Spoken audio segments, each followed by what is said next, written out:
Hello and welcome back to another edition of the Jacob and Jacob podcast. I'm your host, Jacob Robam, joined as always by my co-host, Jacob Hare. And today we're very lucky to be joined by a very special guest, ESPN's Matthew Berry. Matthew, thank you so much for being here. My pleasure, guys. Thanks for asking. So with that being said, first question for you, we got to ask, who's winning on Sunday? Is it going to be the kid Patrick Mahomes or the GOAT Tom Brady? I got the kid Patrick Mahomes winning this one.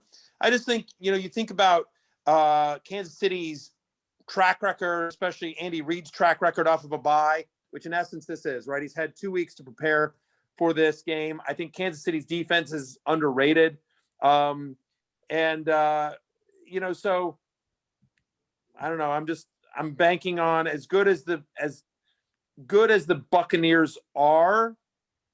I think the Chiefs are better. In fact, candidly, there's a chance, Brady threw 3 picks. Like, he's going to have his best game. And I think the Chiefs defense is underrated here, and I prefer Mahomes to Brady. And I'd rather face the Buccaneers secondary than the Chiefs secondary.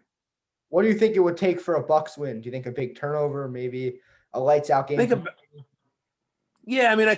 I think what would take for I think Brady's going to have to play perfectly. I think they're going to have to be able to run the ball. If they can run the ball effectively, that'll be good and sort of control the clock. And then they play good defense deep, and they don't let Tyreek Hill beat them. So that in essence, it's a lot of dink and dunk and underneath stuff that, I think if I were the Buccaneers, their defensive line is so good and the Chiefs offensive line is so banged up, I might just play, nickel the entire time. Like, just play 7 back. Like, I'm just going to run on us with those, we're going to think, based on Edwards-Helaire and Le'Veon Bell and Darrell Williams, whatever, we don't think you're going to be able to run on our front 4. And we'll take our chances if you can. So we're just going to play 7 back and keep everything in front of us and hope we can get enough pressure on Mahomes that, we get a turnover or 2 or a stop or 2. And then obviously we've got to be efficient on offense. So, Matthew, let's get into yourself. You were a big-time screenwriter in Hollywood. How did you go from Hollywood to ESPN? So it's a long story, but the short version is that I've been playing fantasy sports since I was younger than you guys. I've been playing since I was 14 years old, right? And in 1999, there was a website called RotoWorld, which is, probably very popular now, but at the time it wasn't that big. And they were advertising for fantasy writers. The website had just started. And so I wrote them a note, and I said, hey, I'm a professional writer.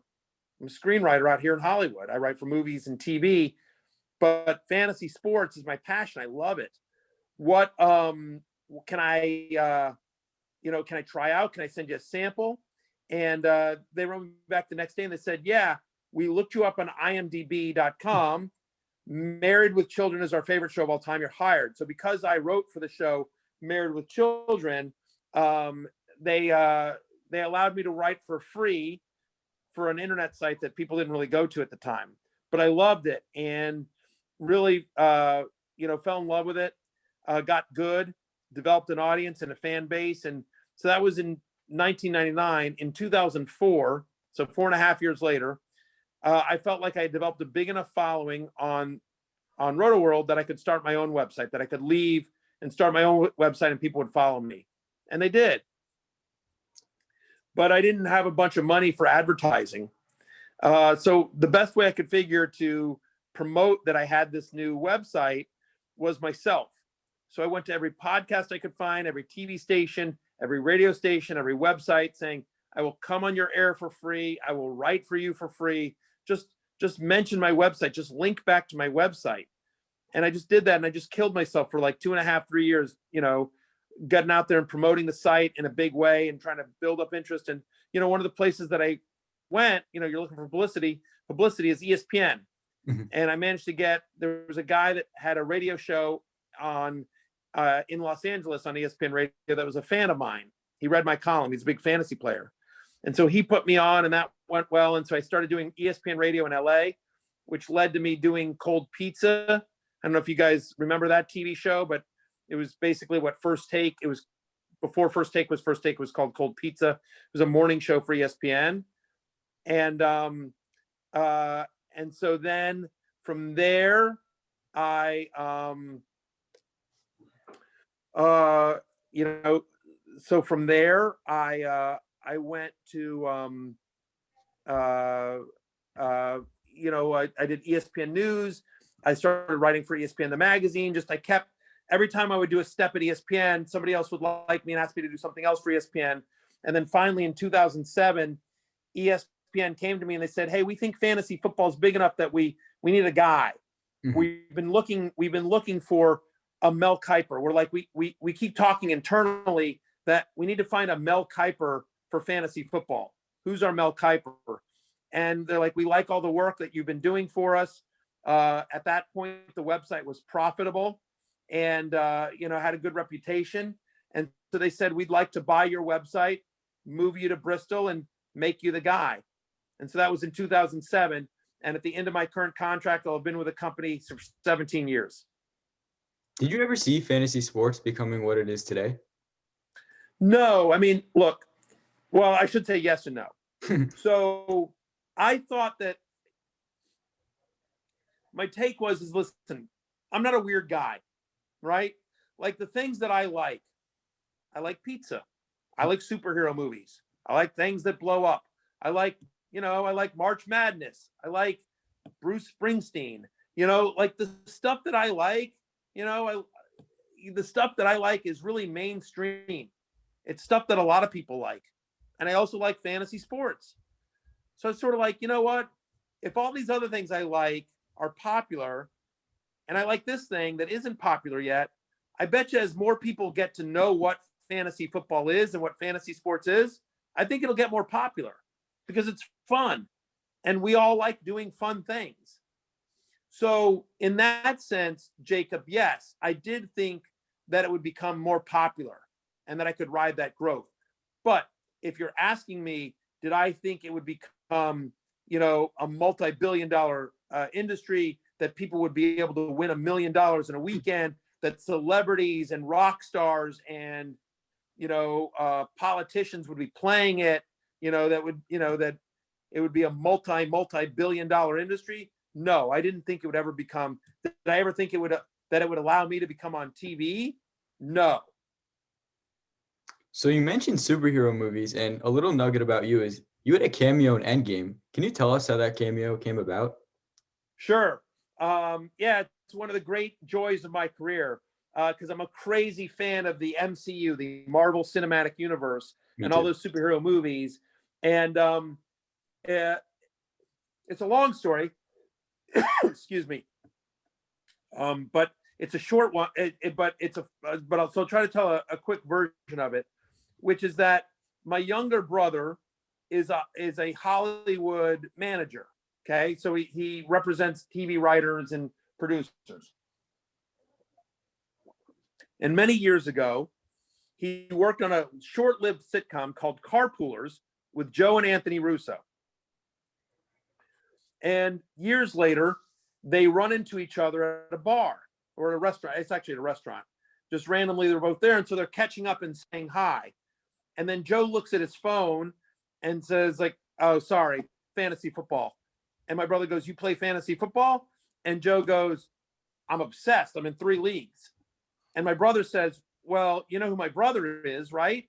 And Joe goes, "No, who's your..." Wait, your brother is Matthew Berry? Like it clicks in for him because he knew my brother, Jonathan Berry. He knew, and so I said, he's like, "Oh my God, I love Matthew Berry. I read Love Hate every week. I'm a huge fan of your brother. Do you think you could introduce me?" To which my brother's like, "Hey, are you okay if I give Joe Russo your email address?" I'm like, Joe Russo of like Joe and Anthony Russo of like directed Captain America: The Winter Soldier, Joe Russo? Yeah. So Joe and I started emailing back and forth. He sent me a very nice note. I fanboyed back on him. We started emailing back and forth and we started texting. We had dinner a couple of times and we just became friends. And then we decided to play in a fantasy league together. We played in a fantasy league together. And then, a couple of years later, I'm talking on the phone with Joe, and we're just sort of catching up. And Joe says, "Hey, by the way, do you want to be in the movie?" He's in Atlanta. He's filming Avengers Endgame and Avengers Infinity War and Avengers Endgame. They were filming back to back in Atlanta. And he says, "Hey, do you want to be in the movie?" And I'm like, yeah. You know what I mean? And he's like, good, because I have a part for you. And so I was just like, okay, and sure enough, week later I get a call, "Hey, Matthew, Chris Castaldi, I'm the first assistant director on the Avengers, and I understand you're joining us." Yeah, Chris, I guess I am. So that's how I got into Avengers as a cameo, and was by the grace of Joe Russo. And I got there and I had no lines. I was just supposed to sort of be a glorified extra, but Robert Downey Jr., the Russo brothers run a really loose set and they like to improvise. And Robert Downey Jr. is as gracious a human being as you'd ever want to meet. And Robert Downey Jr. was like, no, if you've got some stuff, let's try it. And so I would try some stuff and they liked it. And I wound up, I had like 4 lines in the movie, and, I was there for 2 days, and it's, one of the best memories of my professional career. It's a wonderful experience. That's awesome. So moving on a little bit further into your job. So walk us through a day in the life of Matthew Berry, maybe in the heart of the NFL season. I get up early. I go in. I do my own. Now in the pandemic, I do my own makeup. But prior to that, I would go into makeup and I do my podcast. We have a meeting before the show. We talk about what we want to talk about. I do the podcast. And then depending on the day, I either go from there. I'll go and grab something to eat. And then for like an hour. And then I do one of 2 things. I either go and do an episode of the fantasy show on ESPN Plus, or I write. So, so on day, like I'll start working on my column, my love-hate column.